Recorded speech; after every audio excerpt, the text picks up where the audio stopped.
My sister is demanding that I either abort or let her adopt my baby. I, 28 female, am currently 19 weeks pregnant. My partner, 29 male, and I are very excited as this is our first baby and we have been trying for a few months. We announced the pregnancy a month ago at a dinner party we hosted, and everyone seemed surprised and overjoyed. My sister, 35 female, who I will call Kay, immediately burst into tears and asked me how could I do this to her? I stared at her and asked, "What?" She started ranting, saying that I always got everything I wanted, which is not true. I worked hard for everything that I have, and that she knew I got pregnant just so I could rub her infertility in her face. She screamed at me for 5 minutes about how I didn't deserve to be a mother and she should be the one pregnant right now. My parents left with her soon after, and the party was basically over. I was really disturbed by my sister's reaction because we had been pretty close before and she had never done anything like this. Kay called me the next day, apologizing for how she acted at my announcement and asked if we could meet up for coffee. So I accepted. We met up and she pretended as if nothing had happened. Then she started a big speech on her infertility, how heartbreaking it is to be growing life inside of her just to lose it, and how she always wanted children of her own. She then proceeds to ask me if I consider getting an abortion to make things fair or letting her adopt my baby. I stared at her and asked if she was serious. Kay said she was. I just dropped my part of the bill on the table and I left.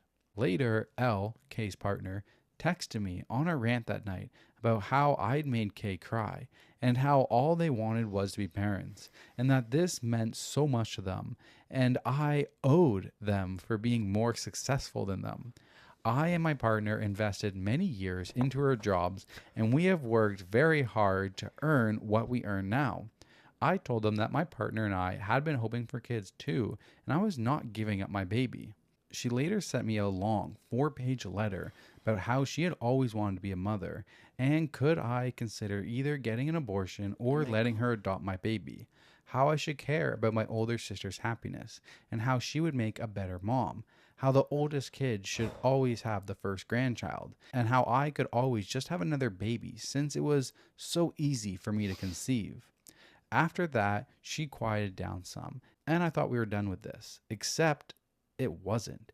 She had posted my sonograms on her Facebook and No. captioned it, "Elle and I are expecting.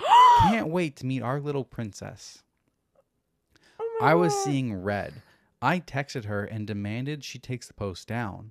No reply. So I texted Elle. No reply. So I called my mother and I told her what happened. She was able to make Kay take the post down, luckily enough. Kay has called me petty for calling my mom and has continued to demand that I give up my baby. I sent her a letter explaining that I had enough of her nonsense. I am keeping my baby and that I recommend she get some help. I added that if she continues, I will not hesitate to call 999. This weekend, however, was the absolute last straw. My mom and dad have the spare key to my house, and while she was over at their house for brunch, she took the key. While my partner and I were at work, she broke into our house and stole all of the clothing, blankets, nappies, bottles, and pretty much any other item we had bought for the baby, except furniture. It was later returned after my mom found it in her car. I called 999, but they told me I couldn't do anything because I had no proof and because it was all returned.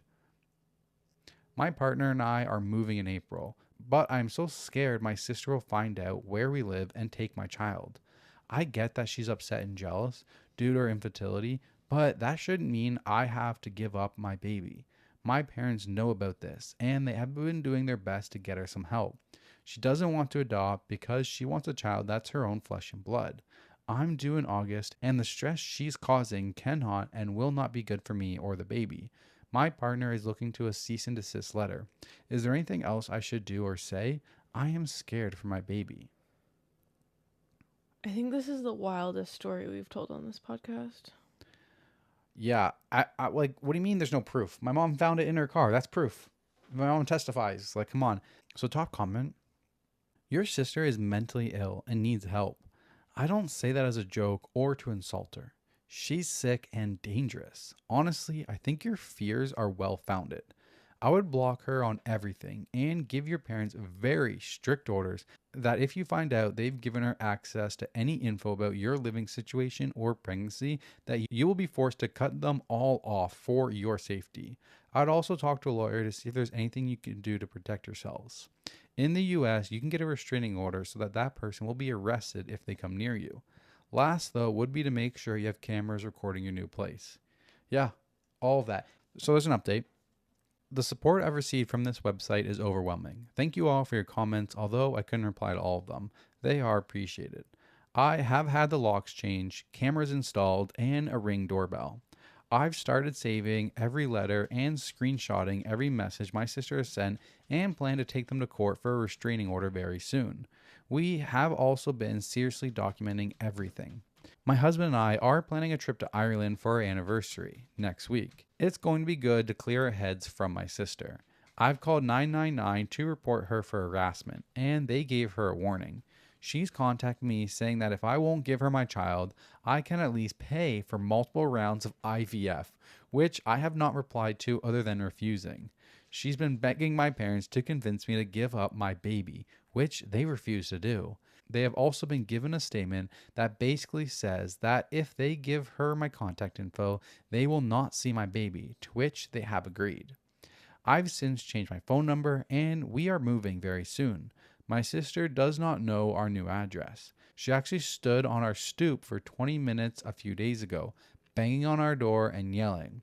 My husband opened a window and told her that if she didn't leave, he would let the dog out and threatened to call the police. We have a rather small but hyper puppy who jumps on everyone and barks a lot, and she is quite scared of dogs, actually. So this made her leave. I started working from home last week, as did my husband, and we followed the advice of one of the commenters and washed all of the baby stuff, as well as to make sure none of the food in our kitchen was messed with.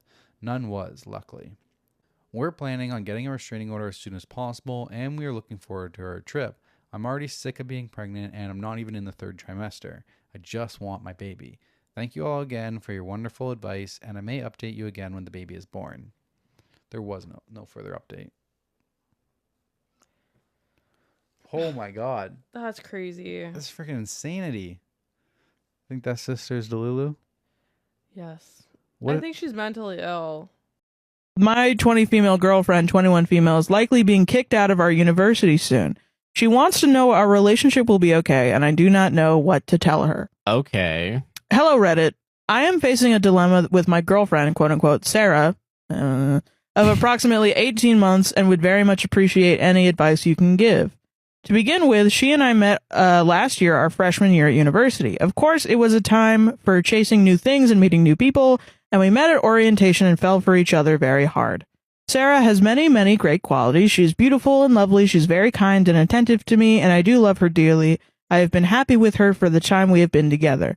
One problem we have had is that I feel like I am noticeably more dedicated to my academics than she is. I have maintained a high GPA and work hard for my grades and have not missed a class in the 3 semesters I have been here. Sarah is a little more interested in the social aspects of college. She tends to go out many nights of the week for drinks or to party, and it's gotten a bit worse since turning 21.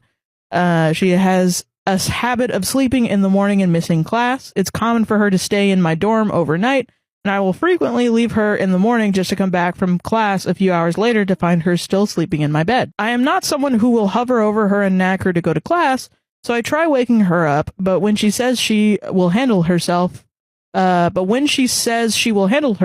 leave her to it. Unfortunately, Sarah's grades have not been great. She was put onto academic probation after the spring 24 semester, and was informed that she has until the end of the current semester to raise her GPA to an acceptable level or she will be dismissed from university. Good, okay. Sarah did try at the beginning of this semester, and she had a strong start. She was going to class, working on assignments, but of course I did what I could to help her.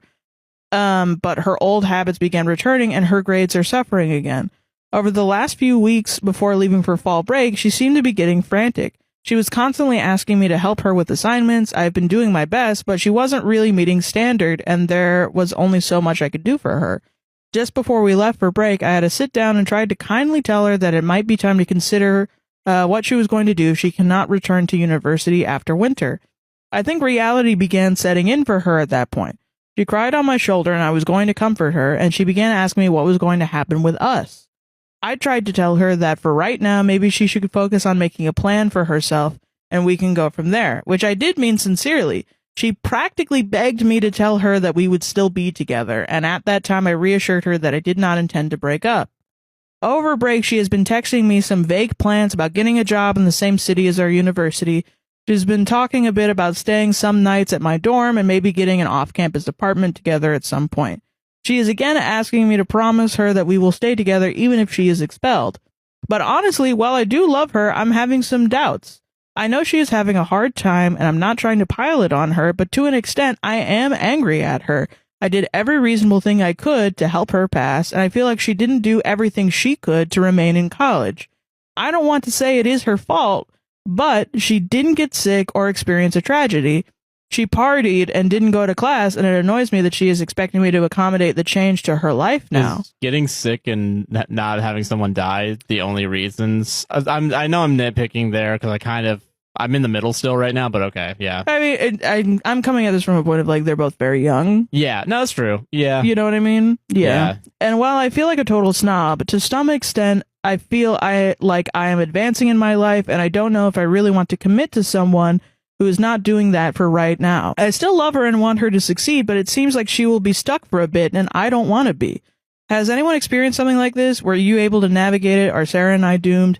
Too long didn't read. My girlfriend is likely being expelled from university and is asking me to reassure her that we will stay together. I don't know if I can promise her that anymore. What should I do? Would I be the asshole for turning our baby human? All right, this is our weekly one. What are you talking about? This is a regular. Would I be the asshole? This is a totally real one. Yeah. Yeah, it's real. Okay, no, it's real. It's real. I believe you. It's real. Stop. I believe you. So if How fucking dare you? So if you're like lying to me right now, I get to be a little upset in a second. If that, you get to be a little upset. Okay. If you were which lying, I'm not. My wife, young adult female, and I, young adult male, are expecting, and we're both supernatural. She's a vampire, and I'm a werewolf, and I was born a werewolf, and she chose to be a vampire. We have 3 kids so far, and 1 is human, and our twins are spellcasters because of my wife's side. And with our next child, I'm worried it will be another supernatural. I wouldn't care if they're a spellcaster, but if they're a vampire or werewolf, I don't want them to have the burden of immortality thrust upon them. Okay. My wife, on the other hand, says not to worry, as the only immortal trait would be her vampire side, but she also mentioned that out of my 14 siblings, only 3 of us are werewolves. Someone's on a marathon run. Someone's on a legacy run. Yeah, whatever the fuck those are. Yeah. I want to believe her, but I also see her learning how to research how to cure vampirism. So my mind is boggled, but also mumbling how our next child has to be mortal. I can't help but worry. But would I be the asshole if when our child is born to make sure that he's human, that if it's a vampire or werewolf, that it's cleansed of that supernatural ability? Update. We now have another set of twins, and one is a werewolf and a vampire. And a vampire! I did not take this possibility into account, and now I'm unsure. I've been talking to my dad a lot about this, and he wants my vampire daughter to turn human.